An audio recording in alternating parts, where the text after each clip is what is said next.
Page 35 at the top. I'm pretty sure that Taylor was the happiest person to ever go to detention. Frankly, I wasn't hating it too much myself. I couldn't believe that the best-looking girl at school was in detention waiting for me. The lunchroom was at least 10 times more crowded than the day before, which meant that there was either a sudden outbreak of misbehaving or Mr. Dahlstrom had had a bad day. I was about to sit at the end of the long table near the back wall of the cafeteria when someone said, "Not there, tickerhead." I looked up. Cody Applebaum, a 6-foot ninth grader, was walking towards the table, sneering at me. That's my side of the table. I had no idea what a tickerhead was. "Whatever," I said, and I walked to the opposite end of the table and sat down. I opened my algebra book, unfolded the day's worksheet, and began doing my homework. About 5 minutes into my studying, something hard hit me on the head, and I looked up at Cody, who was laughing. He had a handful of marbles. "Knock it off," I said, rubbing my head. "Knock it off," he mimicked. "Puny wimp, go tell your mama." Sometimes I felt like I was wearing a sign that said, "Pick on me." I went back to my book. A few seconds later, another marble hit me in the head. I looked up. Cody was now leaning against the wall on the back 2 legs of his chair. He raised his fist and bared his teeth like an angry baboon. "Stop it," I said. "Make me." I went back to my studying. Less than a minute later, another marble hit me in the head. And as I looked up, I noticed a metal trim that ran along the wall where Cody was leaning. I don't know why I did it. Maybe I was still feeling great from finally putting Jack in his place. Or maybe it was the obnoxious smirk on Applebaum's face. Or maybe it was that I was showing off for Taylor. But most likely it was a culmination of too many years of being bullied. Whatever the reason, I was done with playing the victim. I slowly reached back and touched the trim behind me and pulsed.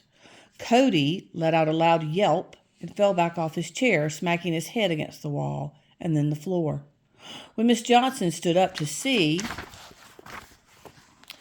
what had happened, Applebaum was lying on his back, rubbing the back of his head.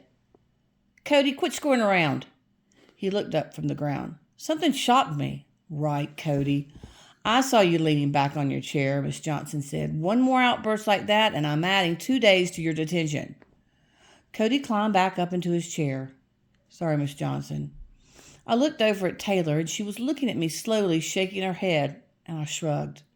Miss Johnson let us out early again, and on the way out of the cafeteria, Taylor said, "Nice spending time with you, Miss Johnson." "You too, Taylor." Miss Johnson glanced over at me. "Hopefully your behavior will rub off on some of the other students." "I hope so," she said, and Taylor laughed when we were out of the cafeteria. "Stick with me, Vay. Maybe my behavior will rub off on you." "Thanks," I said sarcastically. Actually, I was happy to stick with her, but for other reasons. As we walked down the hall, Taylor said, "What did you do to Cody?" "Nothing," I said. "Same nothing you did to Jack and his gang?" I grinned. "Maybe." "Whatever you're doing, you shouldn't do it in public like that." "You should talk. Besides, Cody started it." "Doesn't matter," Taylor said. I turned to her. "It does to me. I'm sick of being picked on and doing nothing about it." And I opened the door for her and we walked out of the school. "I know, but if you keep doing it, someone's going to figure it out." "Maybe, maybe not." We walked towards the back of the schoolyard. "Where do you live?" I asked. "It's just through that fence over there and 2 houses down." "So tell me about the other day when Jack was picking on you." "You have to first tell me what you did to Mr. Polson." Taylor nodded. "Okay, I'll tell you when we get to my house." Taylor's house was a tan rambler with the plastic pink flamingos in the front yard and a small grove of aspens on the side. She took a key from her pocket and unlocked the door. "No one's home," she said, and she stepped inside, and I followed her. The house was tidy and nice, bigger than our apartment, but not by much. There was a large wood-framed picture of her family above the living room fireplace. She had 2 older brothers, and everyone in Taylor's family had blonde hair and blue eyes except Taylor. "Where's your family?" "Oh, my parents are at work. My brothers are in college. I usually only see them on the weekends." "Where do your parents work?" "Well, my mom works for a travel agency that does educational tours for high school students. My father's a police officer." Taylor turned on the lights and led me to the kitchen. "Want some juice or something?" "No, thanks." Go ahead, sit down. I sat down at the kitchen table while she looked inside the fridge. I put my hand up over my right eye, which was fluttering like a moth's wing. How about some lemonade, she asked. Sure.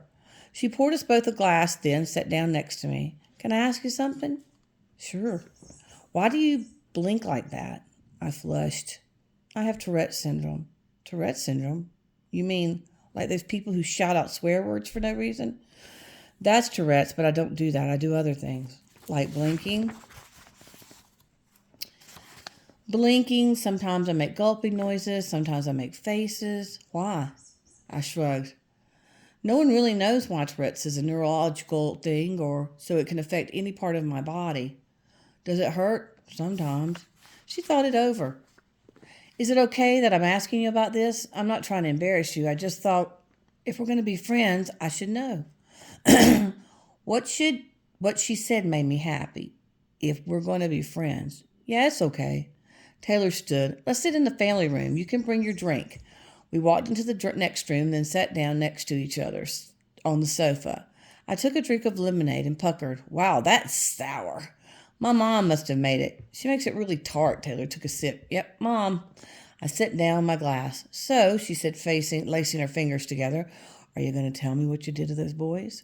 You said you'd tell me your secret first. And Taylor smiled nervously. I know I did.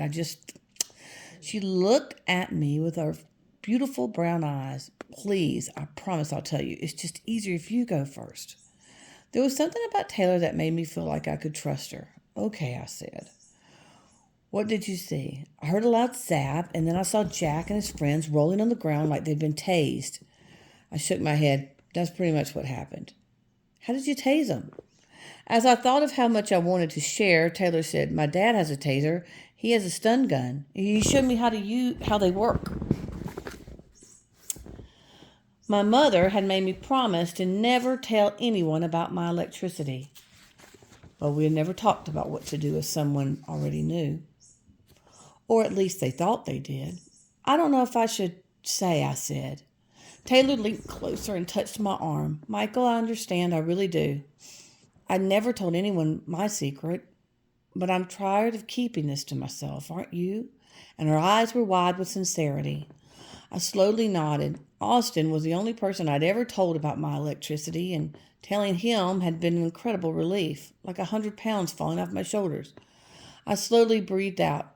You know, when people rubbed your feet on the carpet and they build up electricity and then they touch someone and shock them? Static electricity, she said. Right. When I was little, I would touch people and it would shock them like that. Except I didn't have to be on the carpet. I could be on anything. I didn't have to rub my feet. Only the shock was much worse. Sometimes people screamed.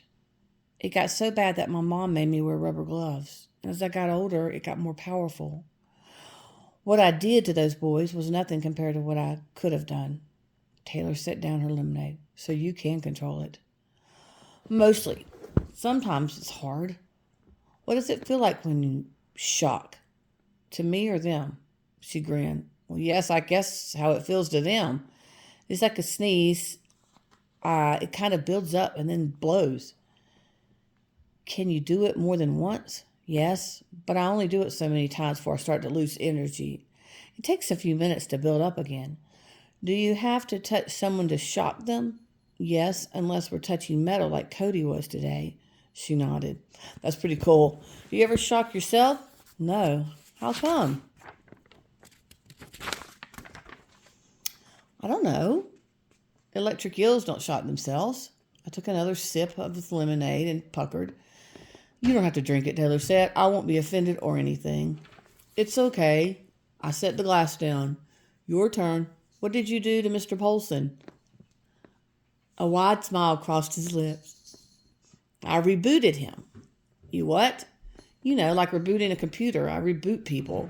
I think it's an electric thing, too. The brain is just a bunch of electrical signals. I can somehow scramble them. That's weird. You're calling me weird? I didn't mean it like that. I'm not saying you're weird. Well, I am, and so are you. And I don't think there's anybody else in the world like us. Unless they're hiding like us. I mean, I sat next to you in class, and I never knew. That's true. When did you first notice that you were different, I asked. I think I was around 7. I was lying in bed one night under the covers when I noticed that there was this greenish glow coming from my body.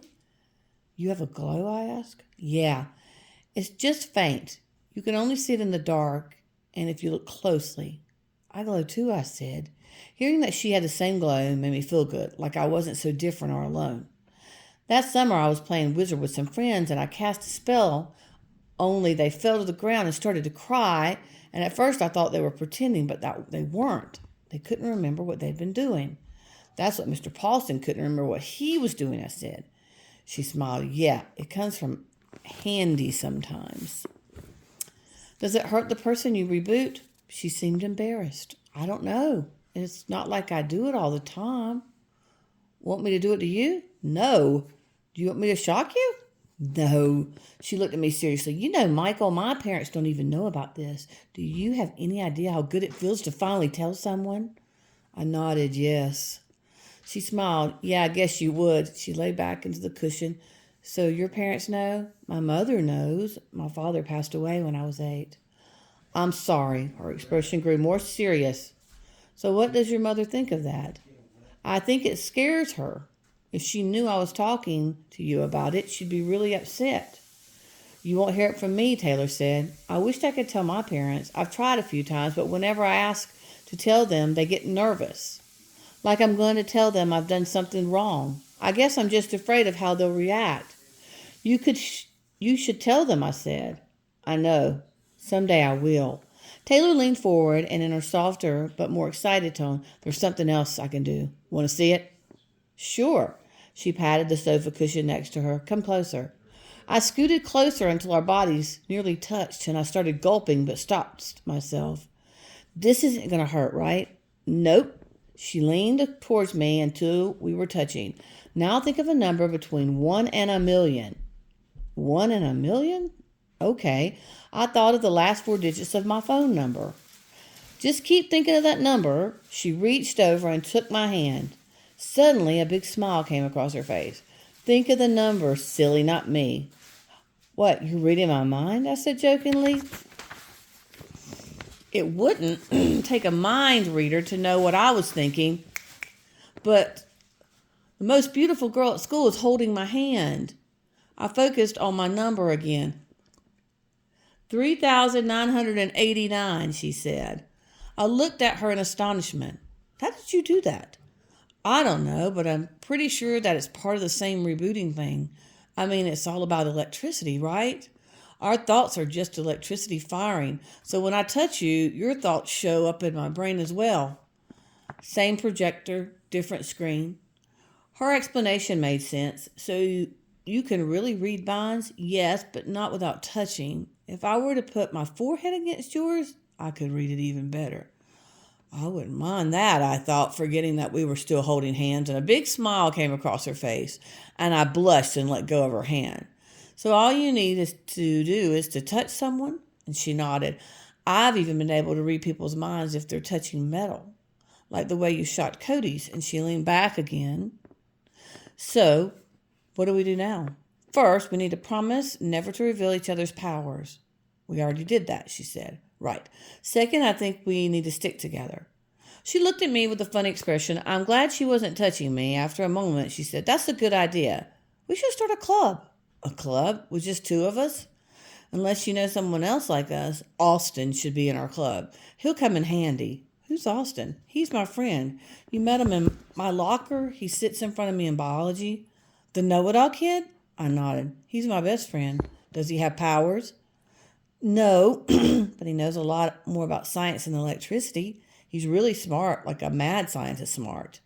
His mother told me when he was only 6 years old, their DVD player broke, and before his father could take it in for repair, Austin had taken it apart and fixed it. Well, he's not too smart socially, Taylor observed. And that's a different kind of smart. But can he keep a secret? Because no one can know about this. He's kept my secret since I told him.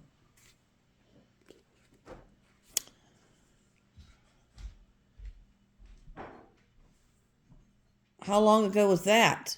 Almost 3 years. And besides, Who is he going to tell? I'm his only friend. Taylor didn't look completely convinced, but she nodded anyway. All right. He can be in our club. We'll need to come up with a name, I said. Every club has a name. Well, you're right. How about the power team? I frowned. No, too boring. How about the electric eels? Yuck. She said, have you ever seen one of those? They look like fat snakes with acne. And besides shocking people is your thing. You could call yourself Eel Man. I didn't really care for that name, though I did like that she referred to me as a man. And you could call yourself the Human Reset Button. She shook her head. Let's stick with our real names. Okay, besides, we don't know how to come up with something right now. Austin's good at this kind of thing. He'll have some good ideas. We sat in a moment in silence, and Taylor stood. Would you like some more lemonade? No, I'm good. She looked at the clock above the television and groaned. My mom will be home in about a half an hour. You better go. My parents are kind of strict. I'm not allowed to have boys over when they're not here. I stood. I need to go home anyway. She walked me to the door. Thanks for coming. You're welcome. When should we get together again? I tried to sound not too eager. For our club. When's good for you? How about tomorrow night? I can't. There's a basketball game. Aren't you going? Oh, right. I forgot. The truth was, I had never gone to a school game. How could you forget? It's the regional championship. Well, I've just had a lot going on lately. How about Saturday? Saturday's good during the day, but at night my mom and I are kind of celebrating my birthday. Saturday's your birthday? I nodded. But we're really celebrating on Monday since my mom has to work all day Saturday. And Taylor said, my birthday's Sunday. Really? That's a coincidence. Her brow furrowed. Maybe it's not. We were born on nearly the same day, and we both have electric powers. Think about it. Maybe it's something to do with the stars being in alignment or something. It may sound strange, but I'd never considered why I had electrical powers, any more than I'd wondered why I had Tourette's. If that's the case, then there could be tens of thousands of people like us, I said. Taylor shrugged. Maybe there are. I doubt it. Or we could have at least heard of a few of them. I mean, someone pops a zit and it ends up on the internet. You're right, she thought some more. We were born here. Were you born here? I shook my head. I was born in Pasadena, California. How about you? Well, I don't know. I was adopted. Now I understood why Taylor looked so different from the rest of her family. So, we'll get together Saturday, I asked. Sure, but first I need to make sure my parents don't have any plans. They've been on my back lately for being gone too much. I'll have to let you know. Great. She opened the door for me. Bye, Michael. See you, Taylor. Thanks for the lemonade. You're welcome. Talk to you tomorrow. And after she shut the door, I took off running. I just formed an exclusive club with Taylor Ridley. I didn't need to run. I could have floated all the way home. That's the end of chapter 7.